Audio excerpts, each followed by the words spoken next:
Neal, this may be one of the worst questions I've ever come up with, but I suppose we should get your views on the Nantwich performance and the result last week.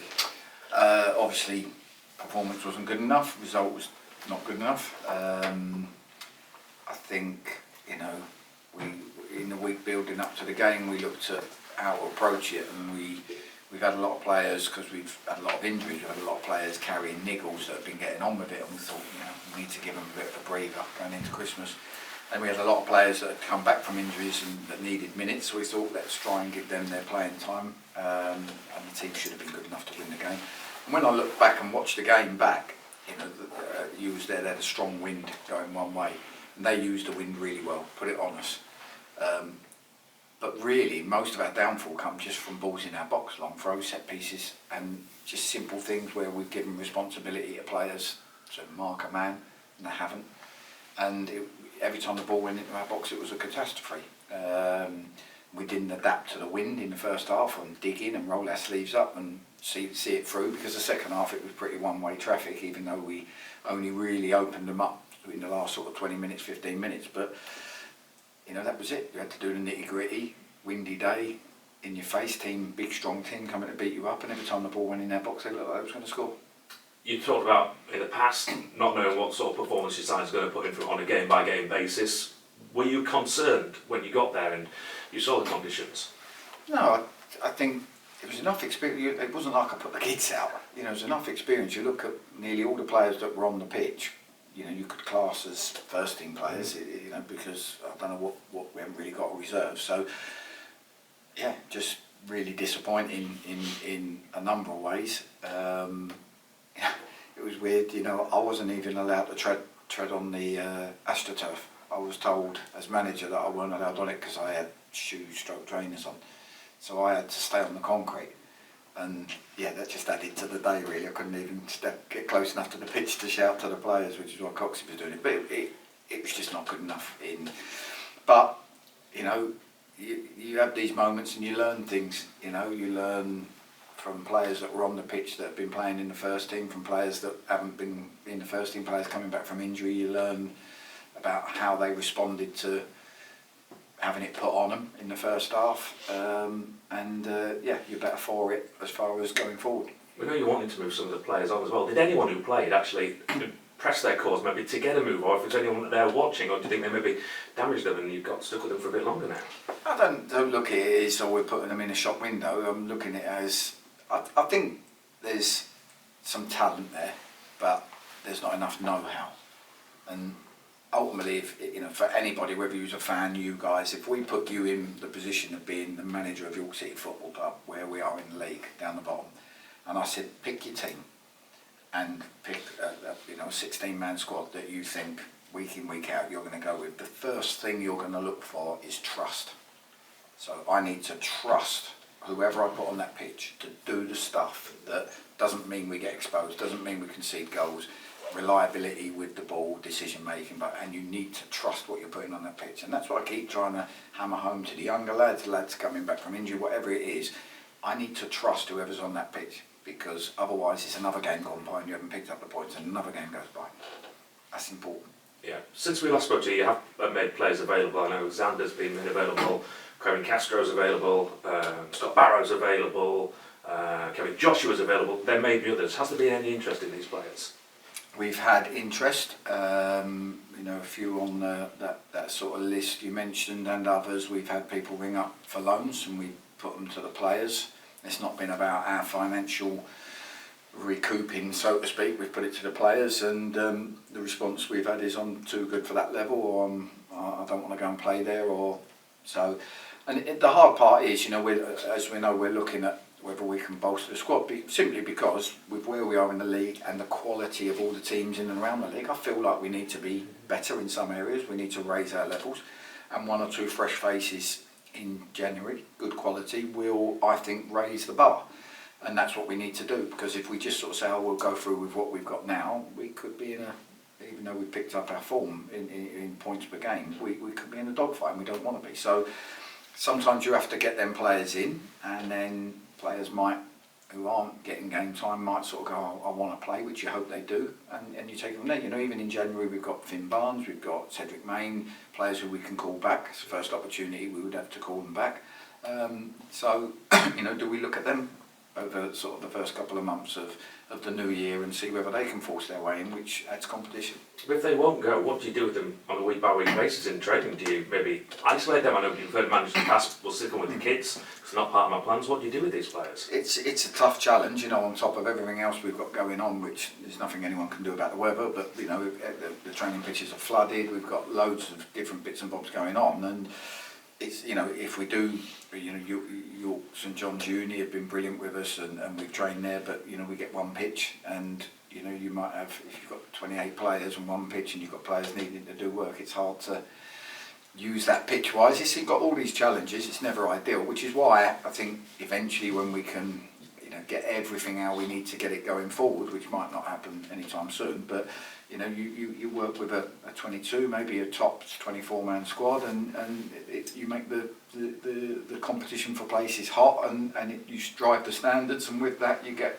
a better all-round product. I've got one other player as well, Ethan Henderson. We see him on a match day here, sitting in the stands with the other players, but never any other time. Is he part of the squad? Is he training? Is he available for a move? He's been injured. Ethan injured his thigh, so he's been out for a while. But no, I mean, a lot of the first years we managed to get out on loan, and Ethan was another one we sort of tried to push out on loan and go and get his game time, because you need to develop at that age. It's very hard to become a pro and then all of a sudden be good enough to go straight into a first team, particularly in a sort of relegation dogfight. So you know, you need to go and get your experience, and like we said to sort of Finley Barnes and people like that, you know, go out, play, let me assess all the senior players at the moment, and then we'll assess it in January. And if he comes back in a good spot and he works hard and he trains well, then the door is open for him to try and push his way into the team.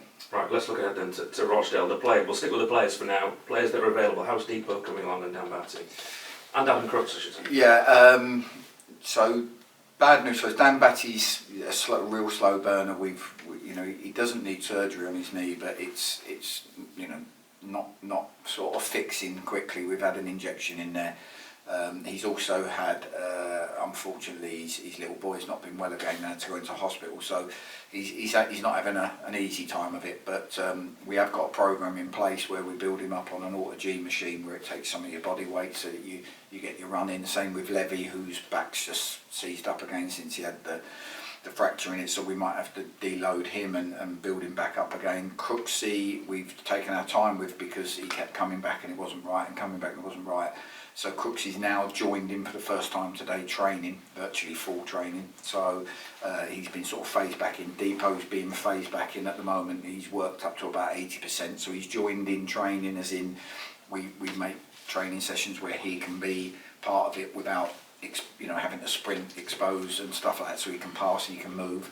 And he's up to about 80%. So we're hoping next week we can tick the last couple of boxes. And it's all about, you know, same with Calamari, it was all about taking a bit longer to make sure we do the work so that they don't break down again, because that was happening too often.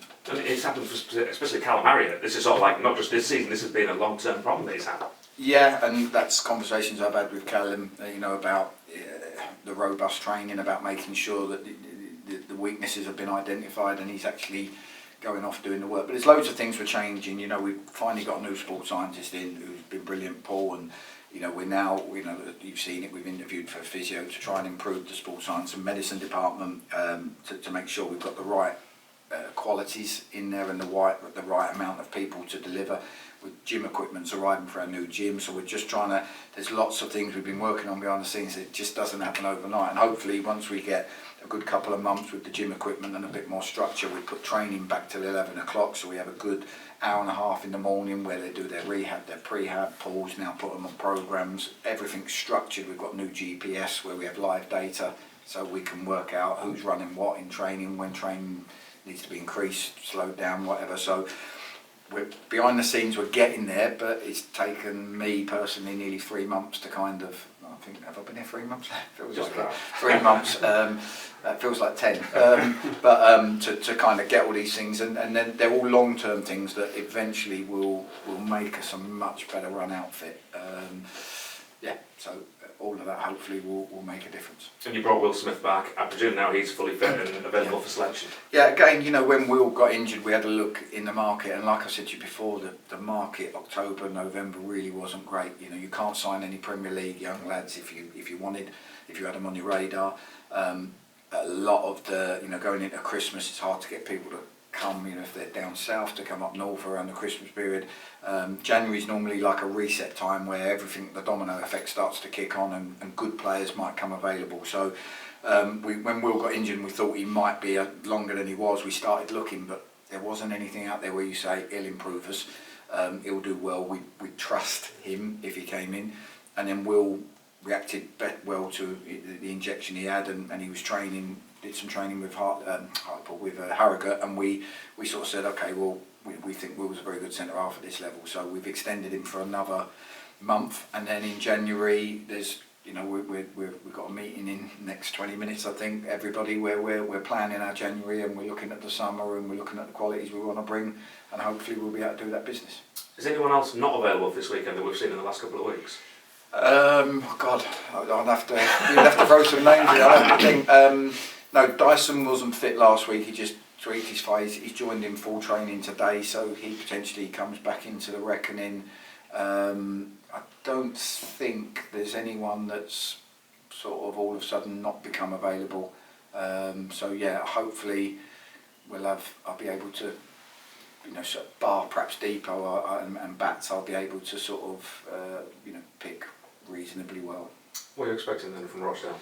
I went and watched them. I was at Rochdale Gateshead Tuesday night. Lovely journey, 2-hour journey down there in the traffic. Obviously we've got Gateshead over Christmas, got Rochdale. Just look at the way they both do things. Two very good teams, very good with the ball, quite an open game. In the end, Gateshead picked them off in the second half particularly, and ran away with it. But yeah, you know, I think Rochdale have had some injury issues with the centre forward positions, so they're a little bit hamstrung there, but they've got good movement. You know, they want to dominate the ball, and it's quite interesting because the two games before I arrived as manager were Rochdale at home and then Ebbsfleet away, and you know, I've watched both games and they were convincing defeats. You know, the 3-1 and 4-1, but comfortable, and for me it's a little bit of a challenge. I want to sort of hope to come out of these games obviously with maximum points would be great, but certainly come out with everyone looking, going, okay, there's progress, you know, we've stepped up and we're a better team. You can see that in the way the games went. Yeah, I think it's the first team that York will have played twice this season, both at home and away, so we're virtually at that halfway. In fact, it is the halfway point, isn't it, after we play Rochdale? Yeah. Any real surprises so far for you this season from the teams and the way the league is shaped up? No, I mean, Gateshead last season when they really got going, I thought they were one of the best teams. They're sort of 3.5, 4 years into a project, and I think they're a wonderful football club. I mean, the football they're playing is exceptional. So I'm not surprised they're up there and challenging. Obviously I did a lot of the recruitment with Solihull, so I'm not surprised they're up there. Chesterfield I think are the best. Barnet have lost their way a little bit. But when I look down the bottom, and obviously the bottom four are the teams that have all come up, but you know, I think Fylde are a really good team.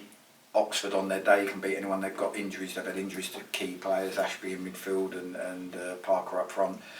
So I think that when they get them back, they'll be a slightly different animal.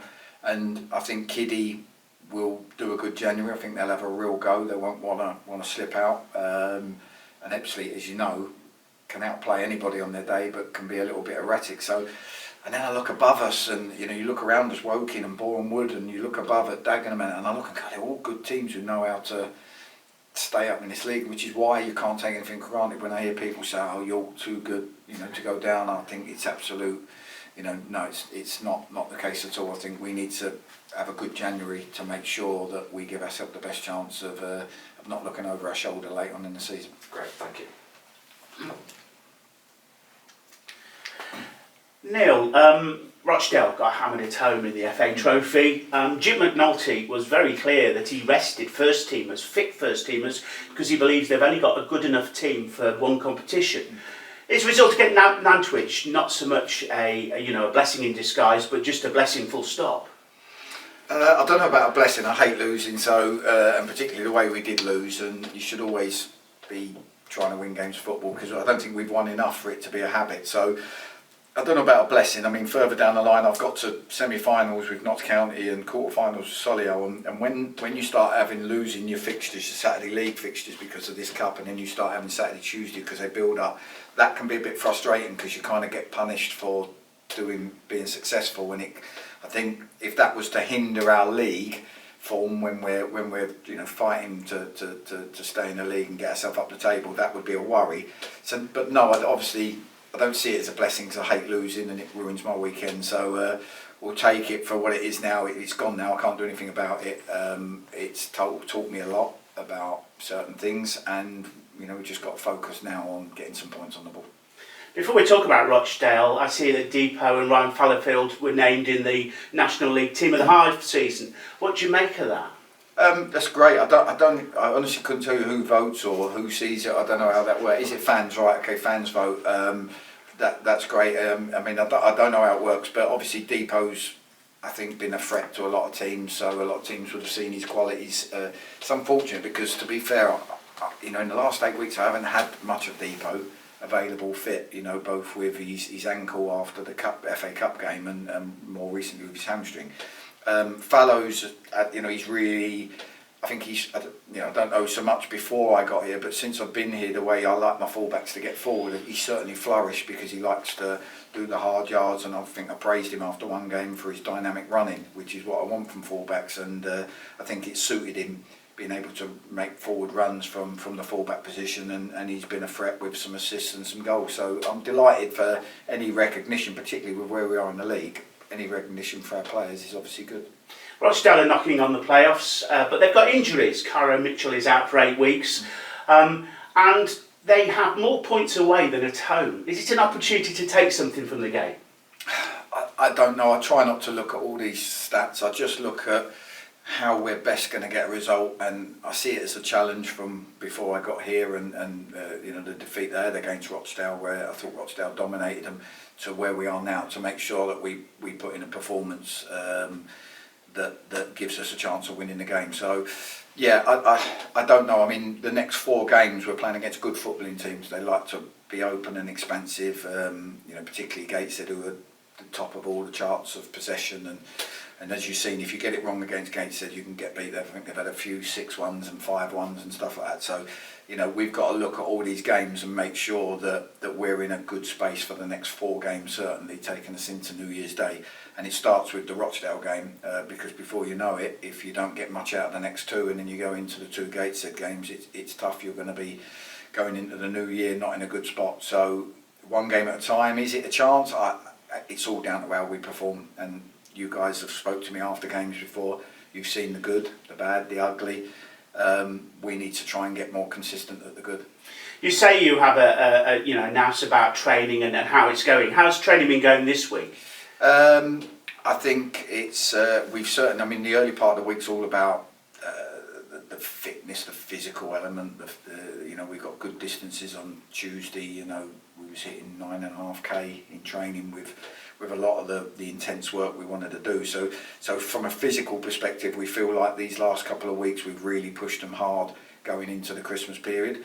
As we get towards today and tomorrow, we start looking at the tactical elements. So today, we looked at how we were going to try and play, and I chopped and changed players in different positions throughout the team to see how they coped with it, who trained best. And I want, regardless of how people performed last Saturday, I want everybody to think if they train really, really well, they give themselves the best chance of getting in the team or the squad. And, I've come away from today with some thoughts on it. Over the Christmas period, obviously, we'll be tucking into some nice food. Has the sports nutritionist or scientist sat down with players, or will they, and plan that meal plan over the Christmas day and Boxing Day or whatever? Do you go to that sort of granular detail? If he tells me I can't have pigs in blankets, he's going to be in trouble. Well, you're not playing. I know what we will do. Most of what we do over Christmas is how we. The biggest challenge we've got over Christmas isn't really what the players eat, because I don't think there's enough time between all the games to really. They know, players know they've got responsibility to limit what they drink, limit what they eat as far as chocolates and sweets and crisps, because everyone has them laid out. I've certainly got them in my house.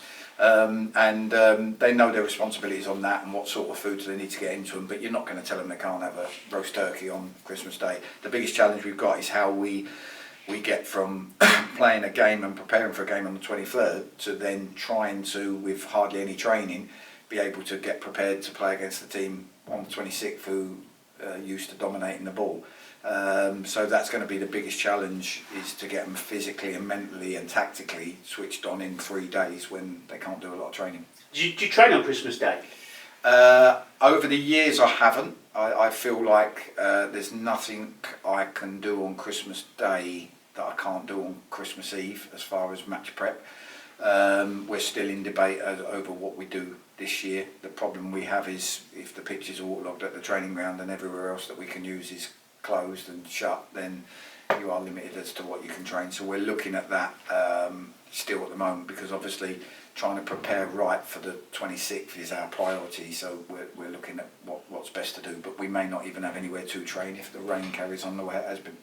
And finally, for Saturday, Rochdale aren't that well supported at home, about 2,800. So a sizable York contingent could really make themselves felt, couldn't they? Yeah, like I say, fans are, I've said it before, been brilliant both home and away, and certainly away. Obviously, when you have the away day, there's that little bit more noise when you're all boxed off together in one area. So we've just got to make sure we give them a performance, and we need to make sure we bring consistency. You know, our league form, I think obviously the cup games have sort of disrupted it a bit, but I think we've had 7 points out of our last 12, would that be right? Something like that. So that's a decent return, which has managed to just edge us out of that bottom zone. But now we've got 4 more games, and we need to try and sort of pick up another 6 or 7 if we can, a minimum out of them 12, to really sort of keep the points per game where it needs to be. Thanks and good luck. Thank you.